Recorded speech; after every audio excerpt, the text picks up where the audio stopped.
प्रश्न नंबर 1, लेखक ने जापानियों के दिमाग में स्पीड का इंजन लगने की बात क्यों कही है। पाठ में जब हम ये पढ़ते हैं कि लेखक जापानियों के विषय में बता रहे हैं, तो जापानियों के विषय में बताते हुए लेखक बताते हैं कि जापानियों के दिमाग में स्पीड का इंजन लगने की बात की, क्योंकि वो इतनी तेज़ी से काम करते हैं कि उनकी लाइफ में किसी भी तरीके का शांत माहौल नहीं है और उसके बाद वो आराम नहीं है, जिसकी वजह से वो मानसिक रूप से परेशान रहते हैं, जिसके लिए उन्होंने एक टी ब्रेक की बात की थी। तो प्रश्न जो है उसी पार्ट से हमें जब पेश किया जा रहा है कि लेख ने जापानियों के दिमाग में स्पीड का इंजन लगने की बात क्यों कही है, तो इसका उत्तर है जापान के लोग जो हैं वो पूर्ण रूप से प्रतिस्पर्धा में है, कंपटीशन में है। वो कंपटीशन में है जापान के लोग पूर्ण रूप से। वे किसी भी तरीके से उन्नति करके अमेरिका से आगे निकलना चाहते हैं, इसलिए उनका मस्तिष्क जो है वो सदा तनावग्रस्त रहता है, हमेशा टेंशन में रहते हैं। उनको अमेरिका से आगे बढ़ना है, कंपटीशन है, फुल कंपटीशन में है वो। इस कारण वे मानसिक रोगों के शिकार होते हैं। लेखक ने जापानियों के दिमाग में स्पीड का इंजन लगने की बात कही है क्योंकि वे तीव्र गति से प्रगति करना चाहते हैं और महीने के काम को एक दिन में पूरा करना चाहते हैं। उन्होंने अपने काम की स्पीड को इतना तेज कर रखा है कि वो महीने भर के काम को, एक महीने का काम एक दिन में वो पूरा करना चाहते हैं। आप डिफरेंस देखिए, एक महीने को काम को एक दिन में पूरा करना चाहते हैं, इसलिए उनका दिमाग भी तेज रफ्तार से स्पीड इंजन की भांति सोचता है। इसलिए लेखक बोलते हैं कि लेखक जो है वो जापानियों के दिमाग को स्पीड का इंजन कहते हैं, क्योंकि वो कंपटीशन में है और अमेरिका से आगे बढ़ना चाहते हैं, उन्नति करना चाहते हैं, जिसकी वजह से वो टेंशन में और एक महीने के काम को वो एक दिन में पूरा करते हैं। इतना सा कॉन्सेप्ट है। अगर आपको ये प्रश्न 2 नंबर में पूछा है तो आप इसका उत्तर ऐसे ही पूरा एलेबोरेट करें, थोड़ा सा ज़्यादा करें और ढंग से हर एक चीज़ को बताएं। और ज़्यादा मार्क्स के अगर आते हैं, 2 मार्क्स में आए तो आप इतनी सी बात बताएं, 3 to 5 में आए थोड़ा सा और इलेबोरेट करें, आगे पीछे की और चीज़ें भी बताएं कि लेखक ने और इसके बारे में क्या बताया है। मेनली फोकस करें और ये बताएं कि स्पीड का इंजन क्यों कहा है और किस वजह से कहा है, क्योंकि एक महीने के काम को एक दिन में पूरा करते हैं और कंपटीशन में रहते हैं। तो ये इसका उत्तर हुआ कि लेखक ने उनके इस दिमाग को स्पीड का इंजन क्यों कहा है। जापानी में चाय पीने की विधि को और चाय पिलाने वाले को क्या कहते हैं। चाय पीने की विधि, पीने की जो भी एक विधि है, हालांकि अभी तक हमने ये सुना है चाय बनाने की एक विधि हो सकती है, कुछ भी पकाने की विधि हो सकती है, लेकिन चाय पीने की विधि जो है उसके बारे में हमने जापानियों से सुना। और चाय पिलाने वालों को क्या कहते हैं, तो इसका उत्तर है कि जापानी में चाय पीने की विधि को चा नो यू कहते हैं, जिसका अर्थ है टी सेरेमनी। और ये चाय पिलाने को चाजीन, जो चाय पिलाता है उसको चाजीन कहते हैं। प्रश्न नंबर 3, जापान में जहाँ चाय पिलाई जाती है उस स्थान की विशेषता क्या होती है। जहाँ पर ये टी सेरेमनी होती है और चाजीन चाय पिलाता है, वहाँ पर उस स्थान की एक स्पेसिफिक वो विशेषता है जिसकी वजह से वहाँ पर चाय पीने की विधि को अपनाया जाता है। जापान में जहाँ चाय पिलाई जाती है वहाँ स्थान जो है वो पर्णकुटी से जैसा होता है। जिस तरीके से आप झोपड़ी देखते हो जो पत्तियों से, झाड़ फूस से बनी होती है, उस तरीके से वो स्थान जो है एक पर्णकुटी जैसा होता है। वहाँ बहुत शांति होती है। प्राकृतिक ढंग से सजे हुए इस छोटे से स्थान में केवल 3 लोग ही बैठकर चाय पी सकते हैं, सिर्फ 3 लोग, ये नियम है वहाँ का। और पर्णकुटी जैसा होता है, बहुत शांति होगी और 3 लोग ही जो है वहाँ पर बैठकर चाय पी सकते हैं। और यहाँ अत्यधिक शांति का वातावरण होता है। क्यों? क्योंकि यहाँ पर जो जापानी है, जो जिन्होंने अपने दिमाग को इतना स्पीड दे दिया है, उनको हफ्ते में एक शांति का समय चाहिए होता है, या महीने में जो भी उनका टाइमिंग होगी, तो जिससे कि वो अपने आप को हील कर सकें। तो इस तरीके से वहाँ पे चाय पिलाने की एक विधि है, चाय पिलाने वाला अलग है, जहाँ चाय पी जाती है वो एक जगह सबसे अलग है। प्रश्न नंबर 4, चाजीन ने कौन सी क्रियाएं गरिमापूर्ण ढंग से पूरी की। चाजीन कौन है? जो चाय पिलाता है। गरिमापूर्ण ढंग से क्या काम किए उसने? चाजीन ने टी सेरेमनी से जुड़ी सभी क्रियाएं जो है बड़े ही ढंग से, सलीके से की है, गरिमापूर्ण ढंग से की है, यानी बहुत सलीके से किया है, स्टेप टू स्टेप, बड़ी शांति से, शालीनता से किया है। यह सेरेमनी एक पर्णकुटी में पूर्ण हुई और चाजीन द्वारा अतिथियों यानी मेहमानों का उठकर स्वागत करना, पहला स्टेप। आराम से अंगीठी सुलगाना, दूसरा स्टेप। चायदानी रखना, तीसरा स्टेप। दूसरे कमरे से चाय के बर्तन लाना, फोर्थ स्टेप। उन्हें तौलिए से पोंछना, व चाय के बर्तनों में डालना, 5th स्टेप। ये सारे काम जो है वो बहुत ही शालीनता से, शांतिपूर्वक, तमीज से कर रहे थे, तो गरिमापूर्ण ढंग से अर्थात बड़े ही आराम से, अच्छे व सहज ढंग से वो पूरी करते हैं, जिससे कि व्यक्ति जो है अगर अपने आप को हील करने आया है तो वो एक्चुअल में फील करे कि वो एक शांति की जगह पे आया है जहाँ उसे शांति मिल रही है, आराम से चाय पी रहा है और उसे सुकून मिल रहा है। तो इस तरीके से वो गरिमापूर्ण ढंग से ये सारे स्टेप फॉलो करता है। प्रश्न नंबर 5, टी सेरेमनी में कितने आदमियों को प्रवेश दिया जाता था और क्यों? टी सेरेमनी में केवल 3 आदमियों को प्रवेश दिया जाता है, क्योंकि एक तो ये स्थान बहुत छोटा होता है, दूसरा इस सेरेमनी का उद्देश्य है शांतिमय वातावरण। इसका क्या उद्देश्य है इस सेरेमनी का? शांतिमय वातावरण। शांति की वजह से सिर्फ 3 लोग होते हैं, 2 लोग चाय पीने वाले और 1 बनाने वाला। दौड़ धूप भरे जीवन से हटकर भूत यानी पास्ट, फ्यूचर की चिंता को छोड़कर वर्तमान पल को शांति से बिताना ही टी सेरेमनी का उद्देश्य होता है। अत्यधिक आदमियों के आने से शांति के स्थान पर अशांति का माहौल बन जाएगा। आप देखेंगे रेस्टोरेंट वगैरह में हर कोई अपने आप को वीकेंड्स पर जाता है और रेस्टोरेंट में सोचता है कि यही एंजॉय करना है, खाना पीना है, घूमना है, कितना शोर होता है। तो जापान में ये थोड़ा अलग है। टी सेरेमनी में वो जाता है जब, तो 3 ही लोग होते हैं, आराम से चाय पीता है और बहुत ही शांति रहती है, और वहाँ पर हमें अपना पास्ट और फ्यूचर दोनों को दूर रखना होता है और वर्तमान जो ये समय चल रहा है उसको एंजॉय करना होता है, और ये सिखा भी रहा होता है कि आपका आज और जो इस वक्त अभी आप जिस वक्त को जी रहे हैं ये टाइम आपके लिए ज़्यादा इंपॉर्टेंट है, ना कि आपका पास्ट और ना कि फ्यूचर। इसलिए ये 3 से अधिक आदमियों को यहाँ पे प्रवेश दिया ही नहीं जाता। तो यहाँ पर 3 आदमियों को प्रवेश दिया जाता है। और क्यों दिया जाता है? जिससे कि ये जापानी जो है वो जितने स्पीडी काम करते, इतना ज़्यादा दौड़ धूप करते, इतनी मेहनत करते, दौड़ धूप का मतलब मेहनत, उनको हील वो किया जा सके, वो माहौल जो है उनको हील कर सके, शांति दे सके, सुकून दे सके। प्रश्न नंबर 6, चाय पीने के बाद लेखक ने स्वयं में क्या परिवर्तन महसूस किया? जब वो वहाँ पर चाय पिया उन्होंने, टी सेरेमनी में 3 लोग थे और बड़ी ही शांति से, इतना शांत माहौल था कि उनको अच्छा भी महसूस हुआ। शुरू शुरू में थोड़ा अजीब सा भी लगा, लेकिन फिर उसके बाद उनको भी ये चीज़ जो है बहुत अच्छी लगी, जिसके बाद उन्होंने उसको ये इस तरीके से बताया कि किस तरीके से जापानी जो है टी सेरेमनी को एंजॉय करते हैं। तो चाय पीने के बाद लेखक ने क्या परिवर्तन महसूस किया? चाय पीने के बाद लेखक ने महसूस किया कि जैसे उसके दिमाग की गति मंद हो गई हो, यानी उसे शांति मिल गई हो एकदम, धीरे धीरे उसका दिमाग चलना बंद हो गया हो, उसे सन्नाटे की आवाज़ें भी सुनाई देने लगी हैं। उसे लगा मानो वह अनंत काल में जी रहा हो, ऐसा लगता है वो ये इस दुनिया में है ही नहीं, इतनी शांति है। आपको सन्नाटे की, आप देखते हैं हर कोई जो है गाँवों में जाते हैं, गाँवों की जिंदगी में इतनी ही शांति, इतना ही ठहराव है, लोगों को रात के समय में इतनी शांति होती है कि वो शांति भी जो है कान में आवाज़ उसकी शांति की भी सुनाई देती है। तो ये एक बहुत ही विरोधाभास वाली बात होगी कि शांत चीज़ की भी आवाज़ कैसे आ सकती कान में। तो जब आप बहुत ही शांत माहौल में होंगे तो इस शांति को भी आप महसूस कर पाएंगे। तो लेखक भी जो है वो महसूस करता है, जिससे उसको लगता है कि वो अनंत काल में जी रहा है। वह भूत और भविष्य यानी पास्ट, फ्यूचर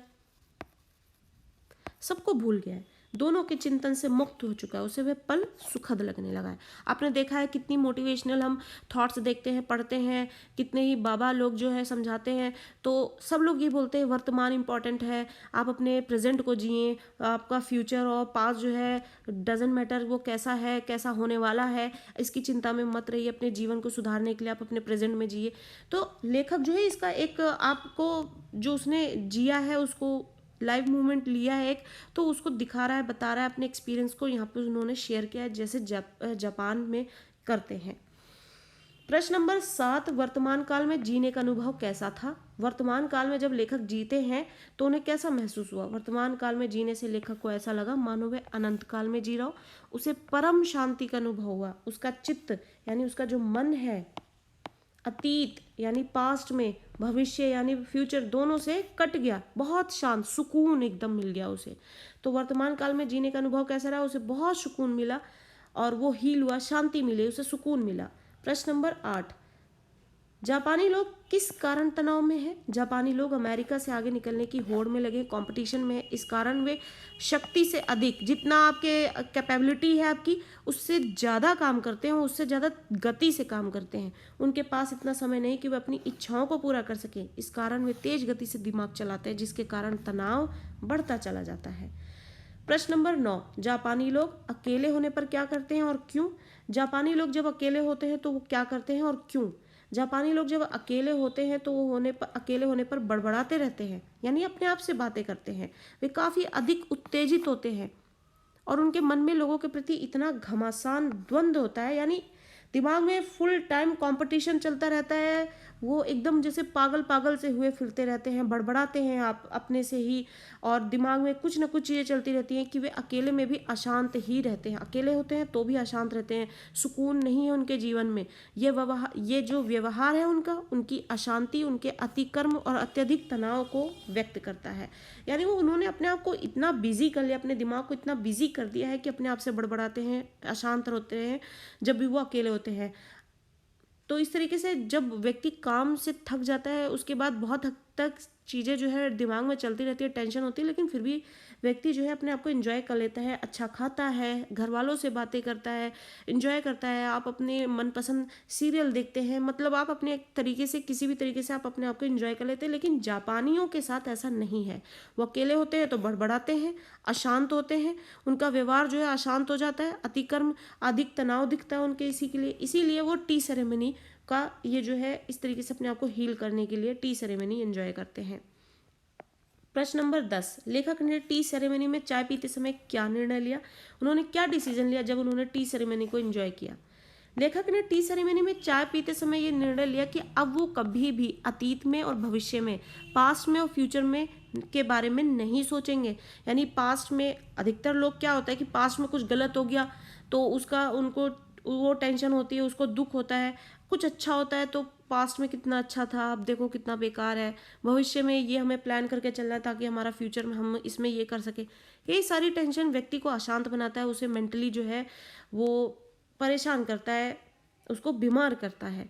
तो लेखक ने ये डिसीजन लिया कि टी सेरेमनी में बैठते हुए जब उसने वर्तमान को एंजॉय किया तो उसने ये डिसीजन लिया कि अब से वो अपने पास्ट और फ्यूचर के बारे में नहीं सोचेगा। उसे लगा कि जो वर्तमान हमारे सामने है वही सत्य है, जो है वो अभी है। भूतकाल और भविष्यकाल दोनों ही मिथ्या है, बेकार है। ये सिर्फ और सिर्फ एक कल्पना है, क्योंकि भूतकाल चला गया है जो कभी नहीं आएगा और भविष्य अभी आया ही नहीं है। अतः इन दोनों के बारे में सोचना छोड़कर वर्तमान में जीना ही जीने का, जीवन का जो है वास्तविक आनंद लेना है। आपका अभी जो वक्त चल रहा है आप उसको कितना ज़्यादा एंजॉय कर सकते हैं, कितना यूजफुल बना सकते हैं, आप सिर्फ उस पर फोकस करें। अगर आप अपने आज पर फोकस करेंगे ऑलरेडी ऑटोमेटिकली आपका फ्यूचर जो है वैसे ही सेट हो जाएगा। और पास्ट का तो सोचना ही बेकार है, यूजलेस है, किसी भी तरीके से वो आपको वर्दी नहीं होगा। तो लेखक ने ये डिसीजन लिया है टी सेरेमनी एंजॉय करने के बाद कि अब से वो अपने अतीत को और भविष्य को नहीं सोचेगा और ना ही प्लान करने की कोशिश करेगा। अब यहाँ पर हम कुछ बड़े प्रश्नों को लेंगे जो आपको 3 to 5 मार्क्स के प्रश्न पूछ ले जाते हैं आपके एग्जाम में। प्रश्न नंबर 1, लेखक के मित्र ने मानसिक रोग के क्या क्या कारण बताए हैं, आप इन कारणों से कहाँ तक सहमत हैं? यानी मानसिक रोग किन किन कारणों से होते हैं, लेखक ने कौन कौन से कारण बताए हैं और जो कारण उन्होंने बताए आप उससे सहमत हैं या नहीं, इस प्रश्न का उत्तर देना है। लेखक के मित्र ने मानसिक रोग का कारण बताया कि जापानियों ने अमेरिका की आर्थिक प्रगति से प्रतिस्पर्धा यानी कंपटीशन, जो जापान के लोग हैं उन लोगों ने अमेरिका से कंपटीशन कर लिया है कि उनकी आर्थिक प्रगति के बराबर वो आर्थिक प्रगति करना चाहते हैं और इसके लिए कंपटीशन में अपने आप को उतार लिया। और उस कंपटीशन में आने के बाद उनकी अपनी दैनिक दिनचर्या की गति जो है बढ़ा दी। यहाँ कोई चलता नहीं बल्कि दौड़ता है। वे 1 महीने का काम 1 दिन में करने का प्रयास करते हैं। इस कारण वो शारीरिक रूप से, मानसिक रूप से बीमार रहने लगे हैं। लेखक के ये विचार सत्य हैं क्योंकि शरीर और मन मशीन की तरह कार्य नहीं कर सकते हैं और यदि उन्हें ऐसा करने के लिए विवश मजबूर किया गया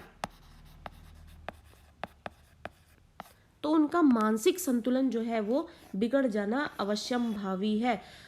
वो ये बात पक्की है कि वो फ्यूचर में जो है वो अपना मानसिक संतुलन खो बैठेंगे, यानी वो मानसिक रूप से अपने आप को स्वस्थ नहीं पाएंगे अगर आप अपने शरीर से मशीनों की तरह काम लेंगे। शरीर जो है वो मशीन की तरह काम नहीं कर सकता। शरीर निरंतर काम कर सकता है, लेकिन उतना जितना कि उसका शरीर अलाउ करता है उसे। तो इसलिए शरीर से उतना ही काम ले जितना आपका शरीर जो है आपको अलाउ करता है। तो जापानियों की तरह आप कंपटीशन में उतरे, लेकिन उतना जितना आपका शरीर जो है आपको साथ लेकर चल सके। तो इस तरीके से जो है ये मानसिक रोग के कारण बनते हैं, और इसलिए यहाँ पर ये बात जो है सहमत होने लायक दिखती है जो लेखक बताते हैं। प्रश्न नंबर 2, लेखक के अनुसार सत्य केवल वर्तमान है। लेखक जो है वो अब समझ चुका है कि जो सत्य है वो क्या है, केवल वर्तमान है, उसी में जीना चाहिए। लेखक ने ऐसा क्यों कहा है? लेखक के अनुसार जो सत्य है वो केवल वर्तमान है, हमें उसी में ही जीना चाहिए, क्योंकि केवल सत्य ही शाश्वत है, यानी सच है। वर्तमान जो है वो स्वयं ही सत्य है। हम अक्सर या तो गुजरे हुए दिनों की खट्टी मीठी यादों में उलझे रहते हैं, या फिर भविष्य के सुखद सपने देखते रहते हैं। हम या तो भूतकाल में रहते हैं या भविष्य काल में। हम जब भूतकाल के अपने सुखों और दुखों पर गौर करते हैं तो हमारे दुख जो है और भी बढ़ जाते हैं। कैसे? आप जब अपने दुखी वाले पलों को याद करेंगे तो दुख ऑब्वियसली होंगे, और जब आप सुख वाले को याद करेंगे तो आपको लगेगा अब प्रेजेंट में वो सुख नहीं रह गया तो भी दुख ही आना है।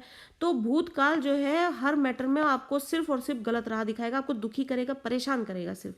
और भविष्य की जो कल्पनाएं हमें वो और दुखी करती हैं कि पता नहीं हम कर पाएंगे या नहीं कर पाएंगे, हमारी इच्छाएं पूरी हो पाएंगी या नहीं पाएंगी। तो वो इस सेंस में हमें दुखी करता है, क्योंकि हम उन्हें पूरा नहीं कर पाते। जो बीत गया वह सत्य नहीं हो सकता, जो अभी तक आया ही नहीं उस पर हम कैसे विश्वास कर सकते हैं? वर्तमान ही है जो भी है, वर्तमान ही सत्य है जो हमारे सामने घटित हो रहा है, इसमें कोई दुविधा नहीं है। इसमें आपको कोई भी ज़्यादा यहाँ पर जो है कोई संशय है ही नहीं। जो है प्रेजेंट चल रहा है, हम देख रहे हैं उसे। तो जो प्रेजेंट, जो पास्ट है और जो फ्यूचर है वो सिर्फ और सिर्फ बेकार कल्पनाएं हैं बस, और आपका टाइम वेस्ट करते हैं, आपको किसी भी तरीके से सुखी नहीं रख सकते हैं। जो है आपका प्रेजेंट है, प्रेजेंट को आप अच्छे से अच्छा बनाइए अपने, और यूजफुल बनाइए, जिससे आपका फ्यूचर अपने आप सेट हो जाएगा। और पास्ट तो जा ही चुका है, उसके बारे में सोचने से कोई मतलब नहीं बनता। तो लेखक ने ये बात अच्छे से समझ ली कि जो भी सत्य है वो है वर्तमान, हमारा प्रेजेंट। तो इस तरीके से प्रेजेंट में ही जीना जो है वो वर्ती है, और इसलिए हर व्यक्ति को अपने प्रेजेंट को अच्छा बनाना चाहिए, उस प्रेजेंट को जीना चाहिए। प्रश्न नंबर 3, जापान की स्थितियां वर्तमान भारत पर भी पूरी तरह लागू होती हैं, सिद्ध कीजिए। जो जापान में स्थिति है कि वो अमेरिका के कंपटीशन में है, जिसकी वजह से अपने अपने आप को उसने मशीन बना लिया है। 1 महीने के काम को वो 1 दिन में करना चाहता है, जिसकी वजह से वो मेंटली जो है अपने आप को बीमार कर रहा है, मानसिक रूप से बीमार कर चुका है अपने आप को, जिसको हील करने के लिए वो एक टी सेरेमनी एंजॉय करता है। तो भारत भी जो है, भारत पर भी ये पूरी तरह लागू हो गई है बात। अब भारत पर भी हम ये चीज़ें देख रहे हैं। तो कहाँ तक ये बात सही है, इस बात को हमें बताना है। जापान के लोग अमेरिका से आगे बढ़ने की होड़ में पागल बने हुए हैं, इसलिए वहाँ के जीवन की रफ्तार बढ़ गई है। वे सहज रूप से चलने बोलने की बजाय भागते और बकते हैं। भागते हैं यानी भाग भाग के काम करते हैं, एक भी सेकंड अपने आप को आराम नहीं देते हैं, ना शरीर को और ना ही अपने दिमाग को। और अकेले होते हैं तो अपने आप से बड़बड़ाते हैं, पागलों की तरह हरकतें करते हुए दिखते हैं। जैसा कि आप अगर भारत में आप देखेंगे, अगर कोई व्यक्ति अकेला है और अगर अपने आप से बातें कर रहा है, कुछ बड़बड़ा रहा है, मान लीजिए वो सिर्फ कैलकुलेट कर रहा है बोल बोल कर भी, तो लोग कहते हैं कि ये कैसी हरकतें हैं, अपने आप से क्यों बातें कर रहे हो, पागल हो गए हो क्या? तो ये ऐसी सिचुएशन जापान के लोगों के साथ हो चुकी है। तो इस तरीके से वो उन लोगों ने अपने आप को मशीन बना लिया है कि वो सिर्फ भागते रहते हैं और बकते रहते हैं। यही स्थिति इन दिनों भारत की भी हो गई है। भारत भी आजकल प्रगति के दौर से गुजर रहा है, वो प्रगति करने की राह पर है भारत। विशेष रूप से यहाँ के महानगरीय प्राणी जो है वो प्रगति की दौड़ में जो है अंधे बने हुए। हर एक व्यक्ति प्रगति करना चाहता है, अपनी जो प्रेजेंट लेवल है, स्टेज है, उससे आगे बढ़ना चाहता है। जो थोड़ा कमा रहा है वो अपना, जिसके पास बिल्कुल भी पैसा नहीं वो अपने पेट को पालने के लिए पैसा चाहता है, जिसके पास थोड़ी भी कमाई हो और आगे बढ़ना चाहता है, जिसके पास बहुत कमाई हो और कमाना चाहता है। हर आदमी प्रगति के पीछे पागल है, दौड़ रहा है, अंधा बना हुआ है। वे पूरी दुनिया को अपनी मुट्ठी में जो है वो कैद करना चाहते हैं। दिमाग की रफ्तार तेज रहने लगी है, स्पीड का इंजन लगने से दिमाग का तनाव बढ़ गया है। इसलिए मनोरुग्णता, मन का रोग, भी बढ़ रहा है। अतः समय रहते भारतीयों को शांत जीवन की तरफ बढ़ने के उपाय करते रहने चाहिए। उन्हें इच्छाओं के पीछे पागल बनने की बजाय मन को स्वतंत्र और हल्का रखना चाहिए। कभी कभी निरुद्देश्य यानी बिना किसी उद्देश्य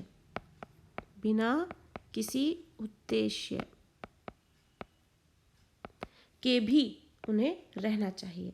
यानी लाइफ में एक मोटिव होना बहुत ज़रूरी है, जिसके लिए आप काम कर सके, अपने आप को बिजी रख सके। इतना भी फ्री ना रहें कि आप फ्री रह के भी व्यक्ति जो है वो अपने आप को जो है एक ऐसी राह पर ले चलता है जो सही नहीं होता, उचित नहीं होता। लेकिन अपने आप को इतना भी बिजी ना रखें, बिना किसी उद्देश्य के भी कुछ समय अपने साथ गुजारें, जिससे कि आप अपने आप को, अपने जीवन को जी सकें, एंजॉय कर सकें। तो इस तरीके से जापान की जो स्थिति है वो भारत भी उस राह पर चल पड़ा है। जापान में जिस तरीके से लोगों ने अपने आप को मशीन बना लिया है कंपटीशन में, ऐसी आर्थिक प्रगति का क्या फ़ायदा जब व्यक्ति ही जो अपने सेंसेस ही खो चुका होगा। तो इस तरीके से लेखक जो है ये बात समझाना चाह रहे हैं कि ऐसी प्रगति और ऐसे पैसे का क्या फ़ायदा जब आप अपने सेंस में नहीं होंगे, आप उसे एंजॉय नहीं कर सकेंगे। आपका वर्तमान तो खराब कर ही रहे हो आप, फिर आप अपना वर्तमान जब खराब कर रहे हो तो आप आपका फ्यूचर कैसे सेट कर पाएंगे। मान लीजिए जापानियों ने पैसा बहुत बना लिया, प्रगति कर लिया, अमेरिका के बराबर में खड़ा हो गया, सबके सेंसेस ही खत्म हो गए, वो होश में नहीं है, वो क्या एंजॉय करेंगे, उनकी उस पैसे का, उस प्रगति का क्या फ़ायदा रह जाएगा। तो इस तरीके से पाठ के माध्यम से लेखक जो है हमें बहुत बड़ी बात सिखा देते हैं, और इस पाठ के माध्यम से जापान का उदाहरण देखकर वहाँ की स्थितियों का वर्णन करके हमें बहुत अच्छी बातें सिखा जाते हैं और संदेश दे जाते हैं। होप कि आपको ये चैप्टर जो है इससे रिलेटेड जो हमने आपको क्वेश्चन आंसर समझाए हैं यहाँ पर आपको बेहतरीन तरीके से समझ में आए होंगे। आपके लिए ऑलरेडी ये चैनल पर जो चैप्टर है वो लाइन टू लाइन एक्सप्लेन कर चुके हैं। आप जरूर पहले चैप्टर को समझे, उसके बाद इन क्वेश्चन आंसर्स को समझे, जिससे कि आपको बेहतरीन तरीके से ये पार्ट समझ में आए। परीक्षाओं में आपके सामने अगर किसी भी प्रकार का प्रश्न पूछा जाए तो आप उसको सॉल्व कर सके। किसी भी प्रश्न को बिल्कुल नहीं छोड़ना है, परीक्षाओं में हर एक क्वेश्चन को अटेम्प्ट करना, आप हर एक का उत्तर लिख सकते हैं अगर आपने पार्ट को अच्छे से समझा है तो। कि अगर आपको ये वीडियो अच्छी लगी है, आपको हेल्प कर रही है, तो ज़रूर इसे लाइक करें, ज़्यादा से ज़्यादा शेयर करें और वीडियो को और